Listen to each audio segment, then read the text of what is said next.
faut dire que cette réforme est salutaire parce que on ne peut pas prétendre avoir un véhicule sans faire une visite technique. Parce que la visite technique, en quelque sorte, montre les failles du véhicule. C'est-à-dire, montre si un véhicule est autorisé et habilité à rouler, à circuler, voilà, sur les voies.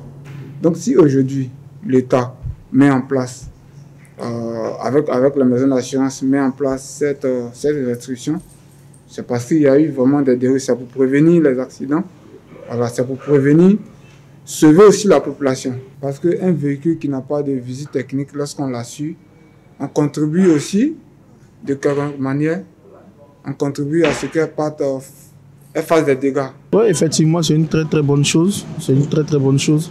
Mais bon, en Côte d'Ivoire ici, ça sera difficile de pouvoir mettre ça en place. Parce que vu que la corruption a pris le dessus, surtout sur le côté des visites techniques. Alors, le gars, lui, sait que sa voiture n'est pas en forme, mais il va, par rapport à les pots de vin, tout, il arrive à avoir sa visite technique sans problème. Après la visite technique, il va avoir facilement son assurance. Mais bon, son véhicule n'est pas en forme. Après ça, bon, il fait ce qu'il doit faire. Ce sera difficile d'être strict dessus. Voilà, parce que la visite technique ne sera pas donnée avec un mérite, quoi.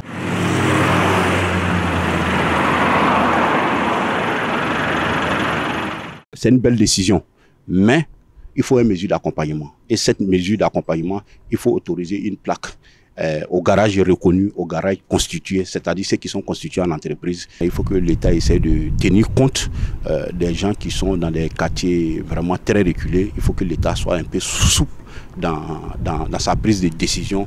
Sinon, vraiment, nous allons faire du tort à beaucoup de populations en Côte d'Ivoire. On ne peut pas faire sortir un décret ou une loi sans associer des acteurs. C'est ce qui pose toujours des problèmes dans nos secteurs d'activité. Ceux qui se plaignent, ils ont les raisons. Moi, ça m'a trouvé dans un tournée. Quand on me murmurait, j'ai été appelé par plusieurs transporteurs. Bon, la décision est déjà tombée.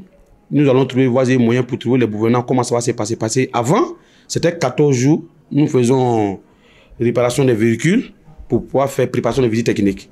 Mais aujourd'hui, on dit qu'on ne doit plus donner l'assurance parce que la voiture n'a pas de visite technique. C'est normal. Parce qu'on a beaucoup de véhicules qui refusaient de passer les visites techniques. Quand c'est comme ça, c'est vie des gens qui sont en danger. Nous constatons aujourd'hui en Côte d'Ivoire que le secteur du transport, les décisions ont été arrachées aux acteurs du milieu, c'est-à-dire les transporteurs, les propriétaires des véhicules. Ils ne sont pas associés à quoi que ce soit. Ils ne sont pas invités au débat. Bon, les décisions tombent toujours sur les transporteurs. Il faut que les transporteurs soient avisés dans n'importe quelle prise de décision pour pouvoir trouver vraiment des solutions ensemble.